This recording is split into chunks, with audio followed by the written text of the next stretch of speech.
একমাত্র হরির নামই বা কেবল। তাহলে হরির নাম করলেই জীবের মুক্তি হয়ে যাবে। তাহলে এই যে হরিনাম, এর মধ্যে কি দিয়েছে ভগবান? যত মন্ত্র আছে সব মন্ত্রের সার হচ্ছে হরিনাম। এর উপরে কোনো মন্ত্র সাধনা নেই। নাম যজ্ঞ করবে হরিনাম, 24 ঘন্টা নামেই চলবে। কেন? এই নামের এত মহিমা, এই নামের ধ্বনি যতদূর পর্যন্ত যাবে ততদূর পর্যন্ত মঙ্গল হবে। নিতাই গৌর প্রেমানন্দে হরি হরি বল। এই জন্য হরিদাস ঠাকুর বলেছিলেন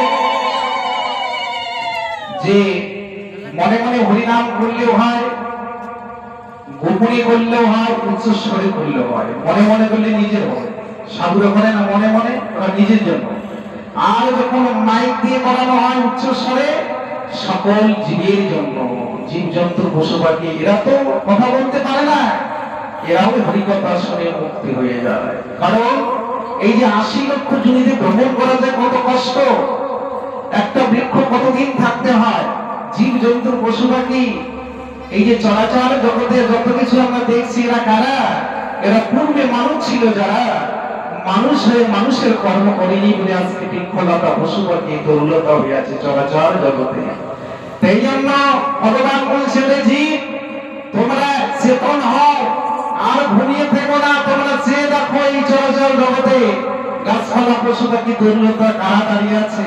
ও একদিন মানুষ ছিল, তাহলে তুমি যদি মানুষের কর্ম করবে পরবর্তীকালে আবার মানুষের ঘরে তোমার জন্ম হবে। আর যদি মানুষের কর্ম না করো জীব জন্তুর ঘরে যেতে হবে। তাহলে মানুষের কর্ম করেছি বলে আজকে মানুষ হয়েছি, যারা মানুষের কর্ম করেনি তারা মানুষ হতে পারেনি। তাহলে এই তত্ত্বটা যতক্ষণ আমাদের হৃদয়ে জাগ্রত না হবে ততদিন মানুষ কোনদিন সাধু সঙ্গ না করবে। হৃদয় গৌরবানন্দে হরি হরি বল। তাহলে এই জন্য ভগবান চিত্রগুপ্তকে বসিয়ে দিয়েছেন। চিত্রগুপ্ত যাও, তুমি প্রতিটি জীবের প্রতিদিনের হিসাব তুমি খাতায় লিপিবদ্ধ করো। এই যে আমরা আজকে ভাগবত অনুষ্ঠানে হরিকথা কৃষ্ণ কথা শ্রবণ করতেছি, এটা বড় মঙ্গলের বিষয়। কারণ সারাদিন তো আমরা সংসারের কাজে ব্যস্ত থাকি, হরি বলার সময় পাই না, হরিকে ডাকারও সময় পাই না। তাহলে নেশা প্রত্যেকেই করে, কেউ সংসারের নেশা করে, কেউ মদের নেশা করে, কেউ টাকার নেশা, কেউ ধনের নেশা, সবাই নেশায় ব্যস্ত। আর যারা হরিনামের নেশা করেছে তারা সব ছেড়ে দিয়ে যেখানে সাধু সঙ্গ সেখানে গিয়ে হরি বল বলছে। নিতাই গৌর প্রেমানন্দে হরি হরি বল। তাহলে একটাই নেশা হচ্ছে হরিনামের নেশা। এই নেশা যারা করতে পারবে জঞ্জন বেটি তেজন্ত ভাবে তো বলে বরং এই দেহটা ত্যাগ করার সময় যদি একবার হরিনাম স্মরণ করতে পারে পরবর্তীকালে গোলক ধামে ভগবানের ধামে পৌঁছে যাবে। কারণ মরার সময় যেমন আমি তাকে স্মরণ করতে পারি, মানুষের সংকট হলো মৃত্যুর সময়। ওই সময়টা সংকটের দিন, মৃত্যুকে করো তুমি জয়। মৃত্যুঞ্জয় কার নাম ছিল? ভোলানাথের নাম। ভোলানাথের নাম মৃত্যুঞ্জয় কেন? সত্য তেতা দাপো 3 যুগে তার মৃত্যু হয়নি। কলিযুগে তিনি কি হলেন? শ্রী অদ্বৈত ভোলানাথ। ভগবানের মৃত্যু হয়ে গেছে। দাপর যুগে ভগবানের 125 বছর বয়সে ব্যাগ জ্বালা বেঁধে তার পীরের আঘাতে মৃত্যু হয়ে গেছে, কিন্তু অদ্বৈত ভোলানাথের মৃত্যু হলো না। তখনই ভোলানাথের নাম দিলেন মৃত্যুঞ্জয়। নিতাই গৌর প্রেমানন্দে হরি হরি বল। তাই পিতামাতার কর্ম করতে হয়। পিতামাতা যদি কর্মদোষে তিনি যদি স্বর্গে যেতে না পারে, পিতা অপেক্ষা করে বংশের জন্য, যদি আমার বংশে কোনো ভগবানের ভক্তি প্রসাদ দান করে আমি মুক্তি হব। আর মুক্তি যদি হয়ে যায় পিতা মাতা ছেলেদেরকে আশীর্বাদ করে, বাবা তোমার সংসার সুখী হোক। আর যদি মুক্তি হতে না পারে অভিসম্পদ করবে, তোরা সংসার করলি, একদিন সাধুর বৈষ্ণব থেকে তুমি সেবা দিতে পারলি না, ভগবানের সেবা দিতে পারলি না, তোমাদের এই অভিসম্পদ করলাম। মানুষ সেটা বুঝতে পারে না।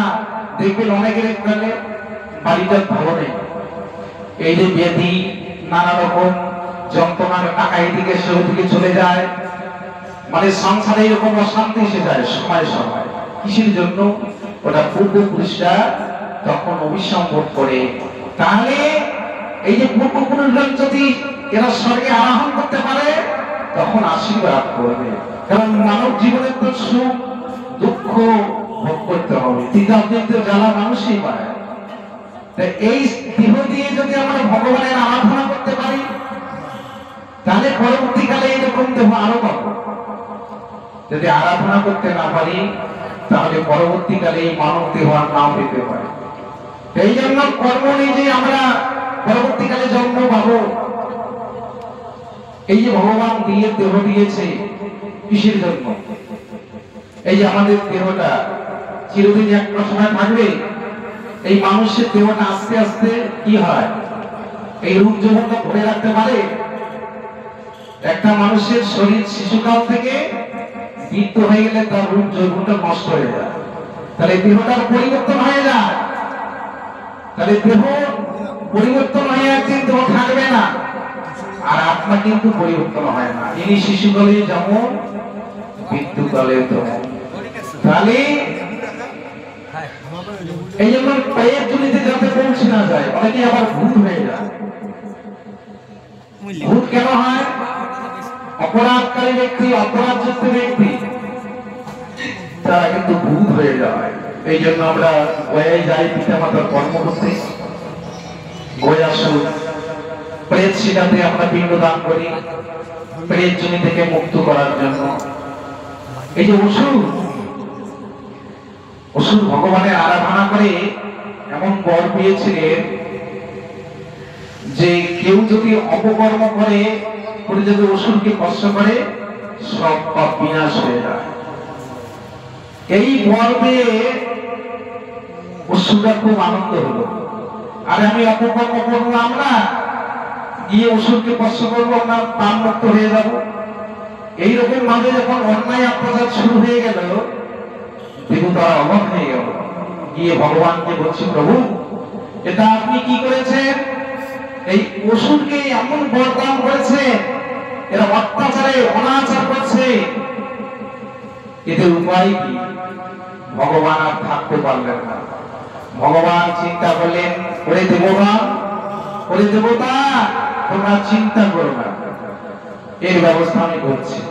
ভগবান কি করলেন? গিয়ে এই অসুরকে গিয়ে বলছে, আচ্ছা তুমি বলো তো, আমি যদি তোমার মাথায় চরণ দেই তাহলে তোমার মঙ্গল হবে?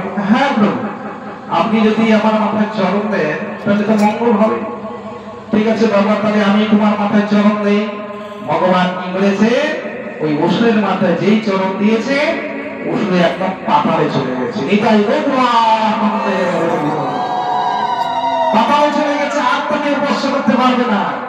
আর যেই অসুর পাতালে চলে গেল, ভগবানের চরণ চিহ্ন উপরে থেকে গেল। এখনো গিয়ে গয়া গিয়ে ভগবান বিষ্ণুর চরণে সবাই পুরস্কার দেয়। আর তার পাশে হচ্ছে প্রেত শিখা। প্রেত জনিতে পৌঁছে গেলে ওখানে পিণ্ড দান করলে মুক্তি লাভ করে। এই জন্য পিতা মাতার কর্ম করিতে হয়। পিতা মাতার কর্ম করিলে পিতা মাতা পরম গতি লাভ করে। আর যদি বংশের মধ্যে একজন কৃষ্ণ ভক্ত হয় তাহলে তো একস্কুল হয়ে যাবে। এটাই গৌরানন্দে হয়ে যাবে। আচ্ছা,